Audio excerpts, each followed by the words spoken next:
ಆತ ದುಶ್ಚಟಗಳಿಗೆ ದಾಸನಾಗಿದ್ದು ಮೈತುಂಬಾ ಸಾಲ ಮಾಡಿಕೊಂಡಿದ್ದ. ಸಾಲಗಾರರ ಕಾಟದಿಂದ ಬೇಸತ್ತಿದ್ದ ಆತ ಸಾಲ ತೀರಿಸಲಾಗದೆ ಕಂಗೆಟ್ಟಿದ್ದ.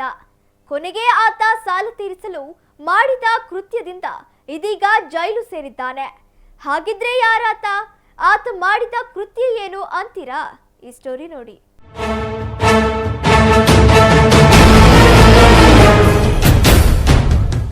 ಒಂಟಿ ಮಹಿಳೆಯ ಮೇಲೆ ಹಲ್ಲೆ ಮಾಡಿ ದರೋಡೆ ಮಾಡಿದ್ದ ಪ್ರಕರಣ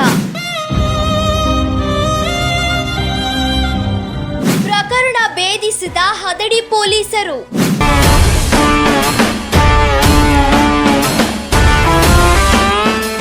ಸಾಲ ತೀರಿಸಲು ಅಮ್ಮನ ಮೇಲೆ ಹಲ್ಲೆ ಮಾಡಿ ಚಿನ್ನಾಭರಣ ದರೋಡೆ ಮಾಡಿದ್ದ ಮಗ.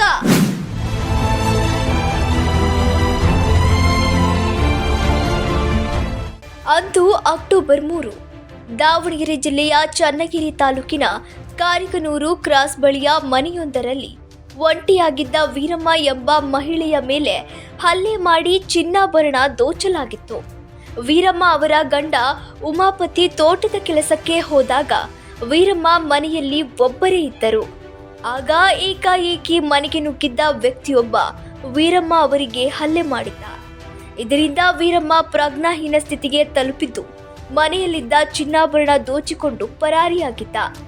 ಘಟನೆಯಲ್ಲಿ ವೀರಮ್ಮ ಗಂಭೀರವಾಗಿ ಗಾಯಗೊಂಡಿದ್ದು ಆಸ್ಪತ್ರೆಯಲ್ಲಿ ಚಿಕಿತ್ಸೆ ಪಡೆಯುತ್ತಿದ್ದು ಉಮಾಪತಿ ಈ ಸಂಬಂಧ ಹದಡಿ ಪೊಲೀಸ್ ಠಾಣೆಯಲ್ಲಿ ದೂರು ನೀಡಿದ್ದರು. ದೂರಿನ ಆಧಾರದ ಮೇಲೆ ಕಾರ್ಯಾಚರಣೆಗೆ ಇಳಿದ ಹದಡಿ ಪೊಲೀಸರು ಇದೀಗ ಆರೋಪಿಯನ್ನು ಬಂಧಿಸಿದ್ದಾರೆ. ಮತ್ತೆ ಅದೇ ರೀತಿ ಸಂತೆಬೆನ್ನೂರಲ್ಲಿ ಮೊನ್ನೆ ಒಬ್ಬ ವೃದ್ಧೆಗೆ ಕಾರಿಗ್ನೂರು ಅಂತ ಹೇಳಿದ್ರೆ ಹದಡಿ ಪೊಲೀಸ್ ಠಾಣೆಯಲ್ಲಿ ಲಾಸ್ಟ್ ವೀಕು ಆಲ್ಮೋಸ್ಟ್ ಒಂದು 9:45 ಗಂಟೆ ಹಂಗೆ ವೃದ್ಧೆಗೆ ಹೋಗಿ ಅವರ ತಲೆಗೆ ಒಡೆದು ಅವ್ರ ಮನೆಯಲ್ಲಿದ್ದಂತಹ ಚಿನ್ನಾಭರಣಗಳನ್ನು ಕೂಡ ದೋಚ್ಕೊಂಡು ಹೋಗಿದ್ರು. ಈ ಪ್ರಕರಣದಲ್ಲಿ ನಮಗೆ ತನಿಖೆಯನ್ನು ನಡೆಸಿದಾಗ ನಮ್ಮ ಟೆಕ್ನಿಕಲ್ ಎವಿಡೆನ್ಸನ್ನು ವೆರಿಫೈ ಮಾಡಿದ್ವಿ. ಅದರ ಮೂಲಕ ಗೊತ್ತಾಗುತ್ತೆ ಅವರ ಚಿಕ್ಕಮ್ಮನ ಮಗ ನವೀನ್ ಕುಮಾರ್ ಅಂತಾನೆ.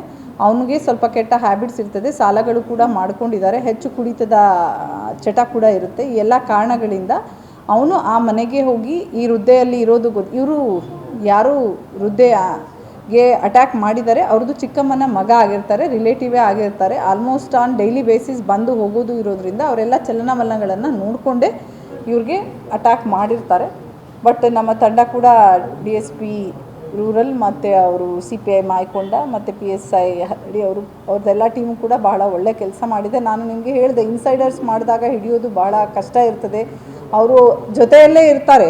ಇವನು ಕೂಡ ಅಜ್ಜಿಗೆ ಶಿಫ್ಟ್ ಮಾಡಿದ್ದಾನೆ, ಅವನೇ ಜೊತೆಯಲ್ಲೇ ಇದ್ದಾನೆ. ಅವರು ಇಮಿಡಿಯೇಟಾಗಿ ನಾವು ಬಂದೇ ಇಲ್ಲ, ಒಪ್ಕೊಳ್ಳೋದೇ ಇಲ್ಲ. ಬಟ್ ನಾವೆಲ್ಲ ಟೆಕ್ನಿಕಲ್ ಎವಿಡೆನ್ಸಸ್ ಮೇಲೆ ಹೋದಾದ್ಮೇಲೆ ಗೊತ್ತಾಗುತ್ತೆ ಇವನೇ ಮಾಡಿದ್ದಾನೆ ಅಂತ. ನಾವು ಡೀಟೇಲ್ ಆಗಿ ಎನ್ಕ್ವೈರಿ ಮಾಡಾದ್ಮೇಲೆ ಒಪ್ಕೊಂಡಿದ್ದಾನೆ, ಹೌದು ಈ ಥರ ಮಾಡಿದ್ದಾನೆ, ನನಗೆ ಸಾಲ ಇತ್ತು ತೀರಿಸೋದಕ್ಕೋಸ್ಕರ ಈ ಥರ ಮಾಡಿರೋದಾಗಿ ಕಂಡು ಬಂದಿರ್ತದೆ. ವೀರಮ್ಮ ಅವರ ಮೇಲೆ ಹಲ್ಲೆ ಮಾಡಿ ದರೋಡೆ ಮಾಡಿದ್ದ ಪ್ರಕರಣಕ್ಕೆ ಸಂಬಂಧಿಸುವಂತೆ ಹದಡಿ ಪೊಲೀಸರು ನವೀನ್ ಎಂಬಾತನನ್ನು ಬಂಧಿಸಿದ್ದಾರೆ. ನವೀನ್ ಬೇರೆ ಯಾರೂ ಅಲ್ಲ, ವೀರಮ್ಮ ಅವರ ಸ್ವಂತ ತಂಗಿಯ ಮಗ ನವೀನ್. ನವೀನ್ ದುಶ್ಚಟಗಳಿಗೆ ದಾಸನಾಗಿದ್ದು ಸಾಕಷ್ಟು ಸಾಲ ಮಾಡಿಕೊಂಡಿದ್ದ. ಇದರಿಂದಾಗಿ ಸಾಲಗಾರರ ಕಾಟ ಜಾಸ್ತಿಯಾಗಿದ್ದು ನವೀನ್ ಸಾಲ ತೀರಿಸಲಾಗದೆ ಸಂಕಷ್ಟಕ್ಕೆ ಸಿಲುಕಿದ್ದ. ಕೊನೆಗೆ ಒಂದು ದಿನ ನವೀನ್ ಅವರ ದೊಡ್ಡಮ್ಮ ವೀರಮ್ಮ ಮನೆಯಲ್ಲಿ ಒಬ್ಬರೇ ಇದ್ದಾಗ ಅವರ ಮೇಲೆ ಹಲ್ಲೆ ಮಾಡಿ ನವೀನ್ ಮನೆಯಲ್ಲಿದ್ದ ಚಿನ್ನಾಭರಣ ದೋಚಿಕೊಂಡು ಪರಾರಿಯಾಗಿದ್ದ. ಬಳಿಕ ತನಗೆ ಏನು ತಿಳಿಯದಂತೆ ಘಟನೆ ನಡೆದ ಸ್ಥಳದಲ್ಲೇ ಇದ್ದ. ಇದೀಗ ಪೊಲೀಸರು ನವೀನ್ನನ್ನು ಬಂಧಿಸಿ ವಿಚಾರಣೆ ನಡೆಸಿದಾಗ ಸತ್ಯಾಂಗ ಬಯಲಾಗಿದೆ. ಒಟ್ಟಿನಲ್ಲಿ ಸಾಲ ತೀರಿಸಲು ದೊಡ್ಡಮ್ಮನ ಮೇಲೆ ಹಲ್ಲೆ ಮಾಡಿ ಚಿನ್ನಾಭರಣ ದೋಚಿದ್ದ ನವೀನ್ ಇದೀಗ ಮಾಡಿದ ತಪ್ಪಿಗೆ ಜೈಲು ಸೇರಿದ್ದರೆ ವೀರಮ್ಮ ಆಸ್ಪತ್ರೆಯಲ್ಲಿ ಚಿಕಿತ್ಸೆ ಪಡೆಯುತ್ತಿದ್ದಾರೆ.